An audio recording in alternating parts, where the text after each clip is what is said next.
Bathara ya jagat Pangestungkara. Prabu Karna Patih Sengguni Kartamarma Ini ngopo? Dalang ajaran. Anggep ngopo? Nek sampeyan teko mriki mung ajeng gawe geger. Aja Kyai Semar. Anake. Ayo. Ajeng napa sampeyan? Lho, Petruk. Petruk, enten apa? Anggep-anggepan kowe wani ngadeg ngajer-ajer, tanganmu tudang-tuding. Aku ki mbok anggap sapa? Aku sapa? Petruk. Aku iki sapa? Kuwi piye? Kuwi karo awake dhewe kok do pangling iki piye kuwi? Aku sapa? Ambuh. Awake dhewe ora roh kok, apa meneh tangga. Oh alah. Arep dikaya ngapa? Aku iki ratu. Aku patih, Petruk. Iki pangeran. Kang. Oh, Kang. Apa? Kartamarma pengaron. Pangeran. Aku iki ratu dutaning Prabu Duryudana. Kowe kuwi mung sak batur, sak Petruk. Ngadeg ngayer-ayer mutanmu pentelang-penteleng. Tanganmu serakatan. Sampeyan ratu nek ning Awangga, sampeyan iku patih nek ning Ngastina. Nek ning kene Dayoh. Monggo sampeyan teko mriki aku ora ngundang. Lha pripun? Teko kene sampeyan arep gawe cilakane wong Karang Kedempel. Lebu Kyaine Semar niku bapak kula. Nek bapake arep gawe cilaka, bapake arep disangsarake kok anake meneng bae. Sak goblok-goblok niku kula jek duweni Pancadriya. Cacing niku didek niku kogel-kogel. Upama iso males ngoten bengok si cacing. Kula niki menungso. Lho. Yen ngono kowe wani karo aku. Lho sing tak wedeni apa? Besok mati saiki mati. Ya ta? Sampeyan pamit. Aku iki ratu, Petruk wis tau dadi ratu. Nggih. Ratu Ngloji Tengara, Prabu Tong-Tongsot Bel Geduwel Beh enten kula. Napa mboten ngandel magolek anu napa kaseten duren 3 enten. Petruk dadi ratu, kula sing dadi. Iye. Dadi pendhita wis tau. Begawan Dawala niku kula. Kasete nggih enten niku. Nggih kula wonge. Dadi kere bendina. Pun kula lakoni kabeh mukti lara kepenak dayek-dayek pun kabeh. Sampeyan ming penak tok. Apa meneh Sengguni. Nah. Ini sampeyan mung karek ngunduh wae penggawe. Tenan. Pun, wis tutuk-tutukno. Sampeyan gawe cilakane wong cilik kaya klebu kaya gareng kaya Bagong. Sampeyan niku mangeling. Elinga, sampeyan niku dadi ratu, dudu ratune kulawarga, ning ratune bangsa. Gitu. Elinga karo wong cilik. Wong cilik ongklak-angklik, mangane mung sethithik. Ngeten. Lungguhe mung dingklik, uripe nggo ancik-ancik, nek ning geger mati sik. Nggih mboten, Mas? Sapa to sing mikir wong cilik saiki? Lho sampeyan iki lho kaya melu ampiak awur-awur iki ngopo? Nek pancen sampeyan dadi ratu rasa ngayomi wong cilik leren bae. Rasa nganggo ratu nggo apa? Ya Kang ya. Iya. Dah minggat kono. Ya. Kaya Harya Penangsang e. Ora betah melek e. Yen ngono kowe wani karo aku. Lho, niki mboten perkara wani kalih mboten. Sampeyan teko mriki niku jarak perkara. Nek pancen sampeyan niku jarak perkara, gawe geger Petruk, Gareng Bagong Temandang. Oh, lah dalah. Ya, ya. Kartamarma wonten dawuh. Cekelen wong edan iki.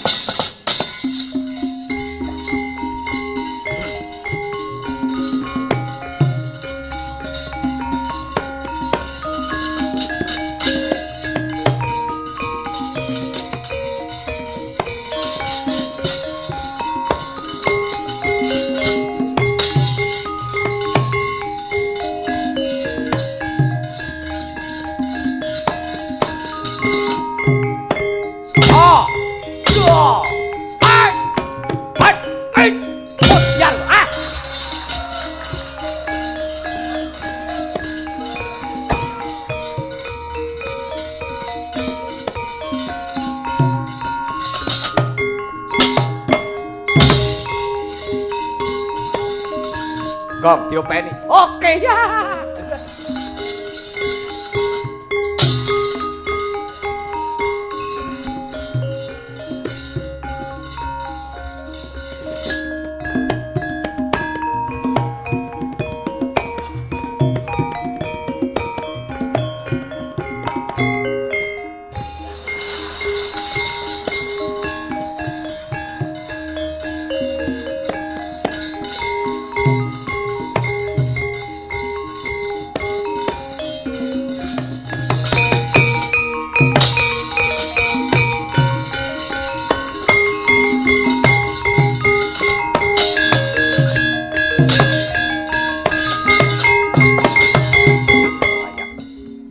Punakawan gembilo sirahe gleleng pacake. Jebulana sing boto ya Abimanyu iki Marmo kowe perang karo Punakawan menang ora kondang kalah tiwas wirang. Ayo Abimanyu rangketen pemping loro gejah pati iki margane patimu.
Percaya mboten sampeyan?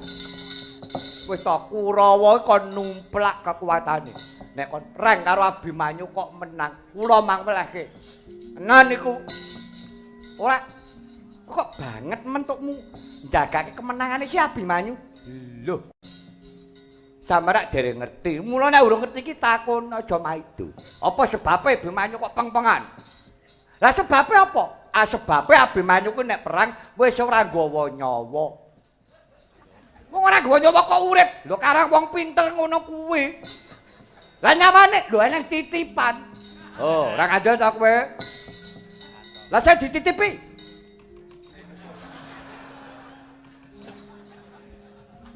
Ngono, nggih. Nek kowe ora iso usaha, ora bakal menang ora Abimanyu. Tenan kuwi. Apa? Cek ta. Apa menah? Polosi. Nggih ta? Wis sik. Wong mangune kowe iki melu Abimanyu ya ora dipikir. Ya ta? Wis saiki apik-apikan ate. Pripun? Upamane nyawane Abimanyu nek mbok kek aku piye? Lho. Kenging. Kena-kena wae ya niku jer Basuki mawa dhuwit anu. Wah, kaya keprojol to iki. Jer Basuki mawa biya aku wis ngerti. Aku wis ngerti. Nyawane Abimanyu kene, kowe njaluk jual pira? Wani regane apa kowe? Lho, wani kowe njaluk pira Kondowo? Nek panjenengan bayaran 1000. 1000, ya 1000 kuwi. Oh, wong iki goblok ora ngerti dhuwit. Oh ditawani njaluk pira kok ming ya ya. Nyoh. 1000 nyoh. Ah nggih. Matur nuwun. Pun nggih nyun pamit. Nawane ndi? Oh ya ya kelalen. Yo. Nang tampane niki. Yo.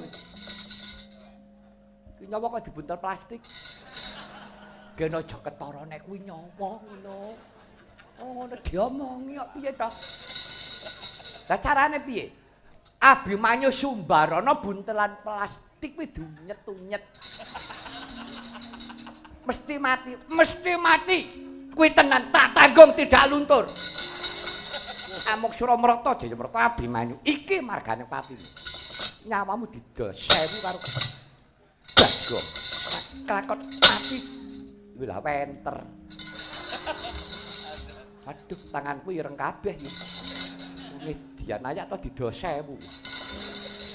Diapusi melik-melikan aku. Ngawangga ki ra ning pabrik wenter. Tuku-tuku 500 dituku 1000. Bati 500 lutung. Rek, apa?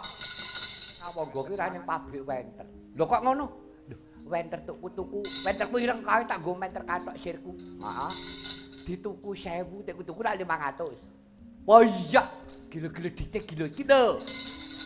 Lho lah iya ta kuwi. Wonge butuh wenter abang. Aku duwe loro. Dolen payu 2000. Lah mbok iya.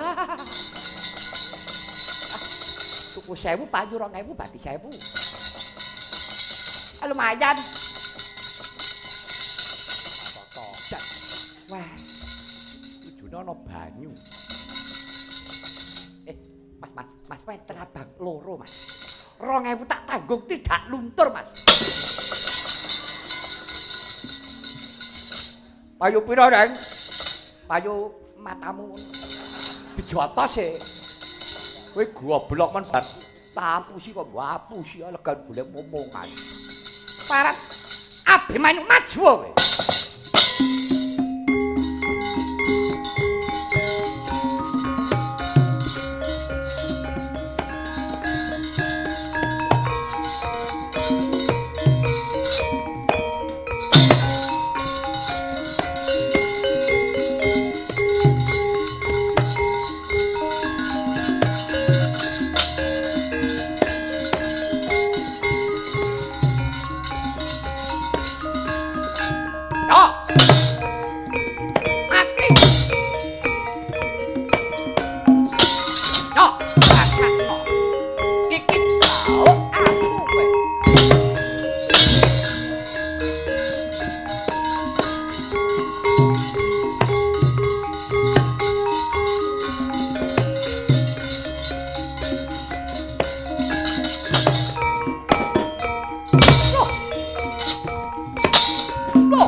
Yo, ceplak wargamu.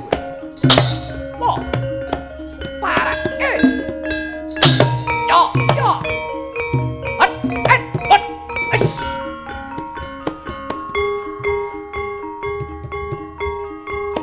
Dia nenyek kowe.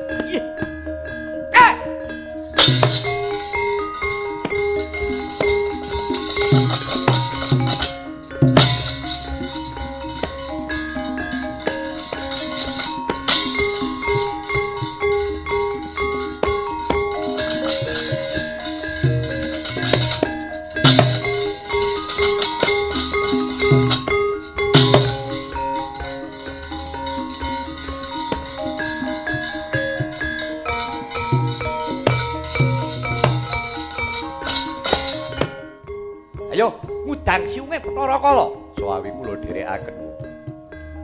Yo.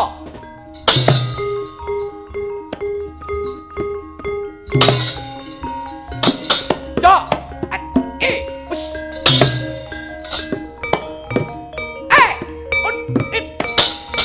Wes. Bro. Yo.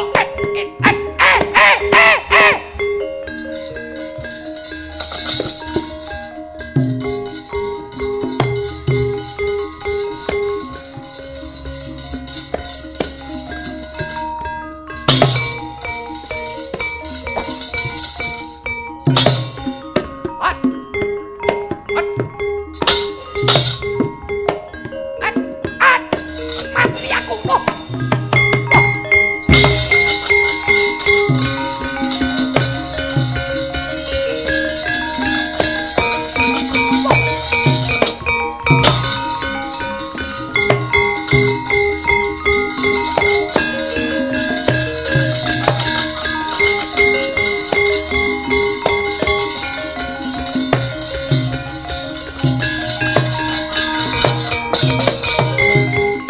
Wijaya bayi wingi sore bebutek banyu bening.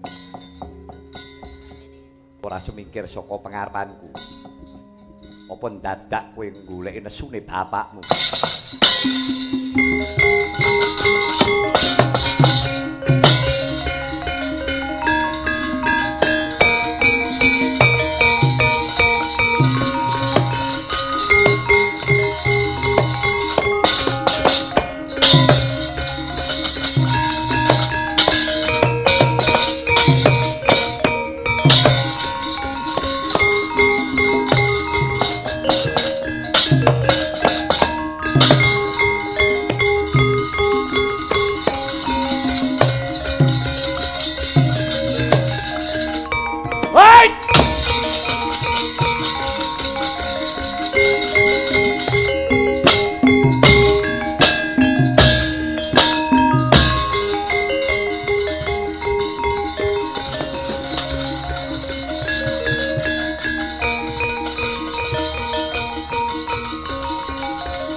Yaine. Apa to, Le?